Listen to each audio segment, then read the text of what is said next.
बालकों को पुष्ट करना। एक दिन भगवान जब भैया चलाने के लिए जो है उनके माता पिता जब अनुमति दे दिए, आप जरा इस पर भी विचार करेंगे।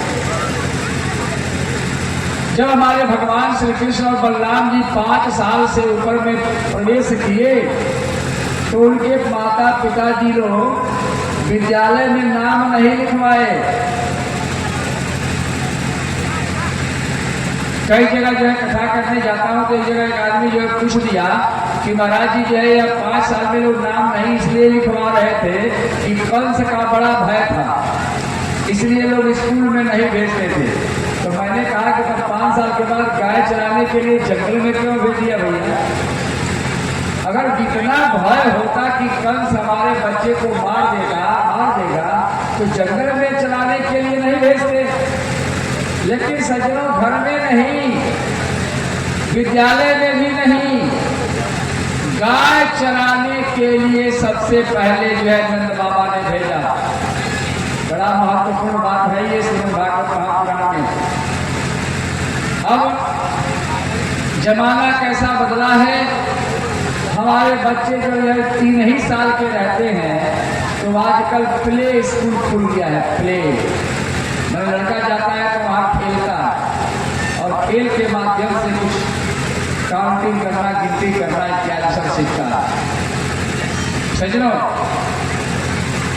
और कृष्ण का नाम पहले विद्यालय में नहीं, गोचारण में लिखा गया, गाय चराने में। ऐसा क्यों? ऐसा इसलिए कि गायों की संगति में जो रहता है उसकी इंद्रियां मजबूत हो जाती है। गो मन होता है इंद्री, गो मन गाय, गो मन सूर्य की किरणें, कई अर्थ हैं गो के। लेकिन गाय भी गो है और इंद्रियां भी गो हैं सज्जनों। और कहते हैं वेद व्यास महाराज कि गाय चराने वाला आदमी कभी भ्रष्ट नहीं हो सकता है। एकदम पक्की बात। चरित्र का निर्माण यदि अगर करना है तो घर में गाय जरूर पालिए और बच्चों को गाय के संपर्क में जरूर रखिए। गाय जो है तो जरूर भारत में दूध तो मिल रहे हैं, लेकिन गाय का पालन करने वाला आदमी अब सामूहिक तौर पर लोग बिजनेस कर रहे हैं। घर घर में कभी हमारे गाय पाली जाती थी।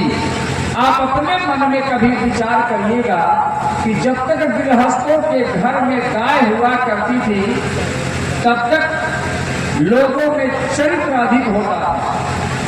और जब गाय धीरे धीरे समाप्त होने लगी, गाय के संपर्क में हमारे बच्चे, हमारे नाती पोते जब अलग होने लगे तो समाज में चरित्र जो है में गिरावट आने लगी है। यह स्वयं आप विचार करेंगे। यह है गाय चराने और गाय के संपर्क में रहने का मतलब सज्जनों।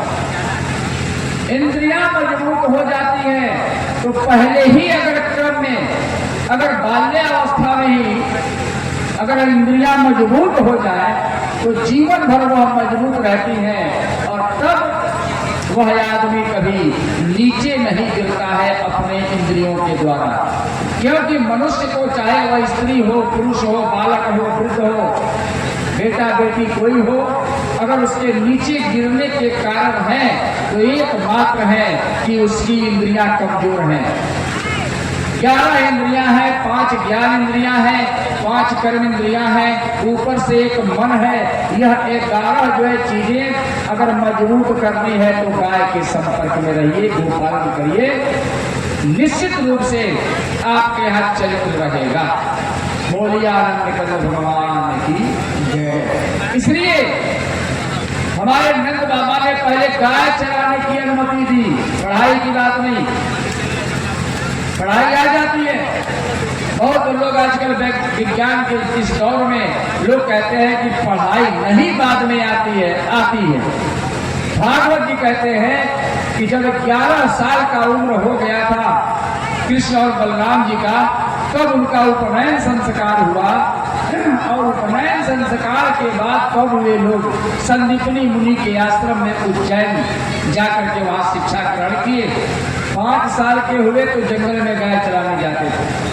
अब गाय चराने के क्रम में एक दिन भगवान को यह लगा कि शायद हमारे जो ग्वाल हैं ये भोजन कैसा करते हैं तो पता ही नहीं चला हमको।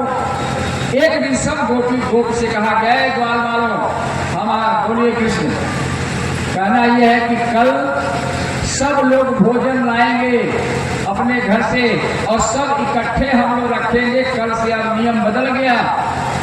अब हम लोग जो कलेवा लाते थे और अलग अलग खाते थे ऐसा नहीं होगा। कल हम सब लोग एक साथ जो है रख देंगे और उसमें एक साथ निकाल करके खाएंगे। ऐसा ही हुआ। अगले दिन सज्जनों आए सब लोग और सब लोग अपने अपने घर से जो सामग्री लाए थे सब सामने रख दिया गया।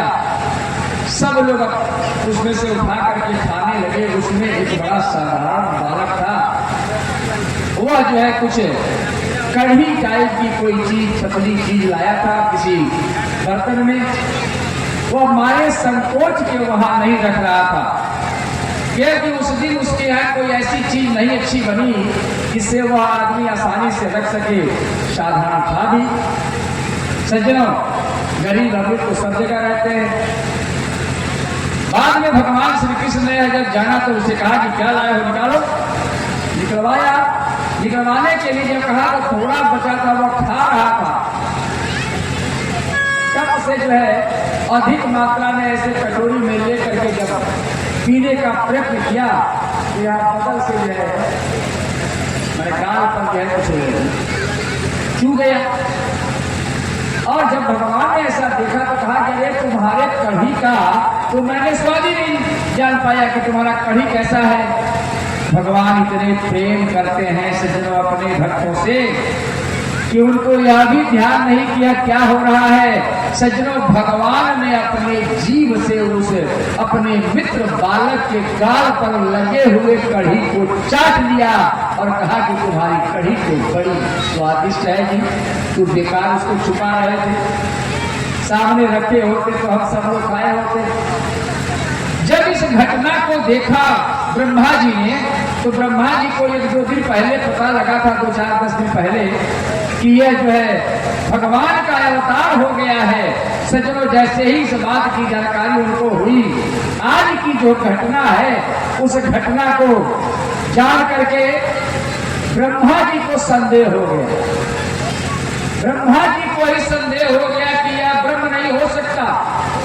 जो दूसरे की झूठी चीजों को खाता है वह ब्रह्म नहीं हो सकता। ब्रह्मा जी को भी जो है भ्रम हो गया और ब्रह्मा जी एक दिन परीक्षा करने के लिए आ गए। देखा सब ग्वाल बाल एक जगह इकट्ठे हैं और सब लोग अपने भोजन करने में, कलेवा करने में व्यस्त हैं।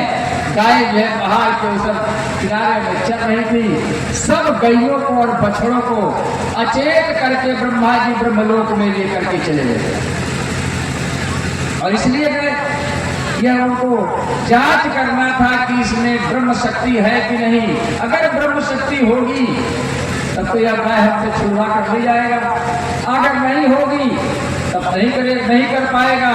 इसका मतलब यह ब्रह्म नहीं है। ब्रह्मा जी के इस कर्तव्य को जब संध्या काल हो, जब गोचारण से लोग वापस आने को था, सब जो है ग्वाल बालों ने खेलते खेलते में यह बात देखा ही नहीं कि गैया कहाँ है। चलने के समय जब गैयों को ढूंढने लगे, गैया मिल नहीं रही थी। सज्जनों, ऐसे में किसी से कहा कि अरे कृष्ण, हमारे गैया कहाँ चली गई। भगवान ने कहा कि अच्छा बैठो तुम लोग यही। थोड़ी दूर चली गई हैं। चलते चलते हम लोग के यहाँ खेलने में व्यस्त थे और भगवान वहां गए पहाड़ के एक किनारे में और अपने को छुपा करके अपनी माया जो है फैलाई, बांसुरी बजाई और जितनी गायें और जितने बछड़े थे ब्रह्मा जी लेकर के गए थे, सब गाय बछड़ा तैयार और आगे आगे कृष्ण, पीछे पीछे सब गाय बछड़े सब चले आए। किसी भी ग्वाल बाल को यह पता नहीं चला कि यह असली है कि नकली है। इतना ही नहीं सज्जनों, ये गाय और ये बछड़े इतने सुंदर और इतने अच्छे थे, जिस तरह से उनकी गाय और बछड़े थे ठीक उसी से मिलते जुलते। घर में भी गए सब, किसी को पता नहीं चला कि असली है कि नकली है। इतना ही नहीं, सज्जनों कहते हैं वेद व्यास महाराज कि जिसकी गाय जितनी दूध देती थी आज भी उतनी ही दूध उसको मिला है। घर में उतना ही दूध प्रदान किया है उसने, इसलिए तनिक भी किसी को भ्रम नहीं हुआ कि यह माया की है। सज्जनों, इस माया का मतलब यही माया है। माया शब्द जो है मा मन नहीं, या मन है नहीं, ये असली नहीं है, फिर भी लगता है कि यही असली है, यही तो माया है। माया से भगवान ने जो गाय बछड़े बनाए, किसी ने जो है नहीं पहचाना। सज्जनों, ठीक हमारी दुनिया भी ऐसे ही चल रही है। ये सब माया है, लेकिन हम समझते हैं कि यही असली है। और जो असली है, यानी जहां हमें जाना है, यहाँ से लौट करके अपने असली घर में, सज्जनों उसकी चिंता हम नहीं करते। इस संसार में हम फंसे हुए हैं और यह मान करके यही असली है। सज्जनों, कुछ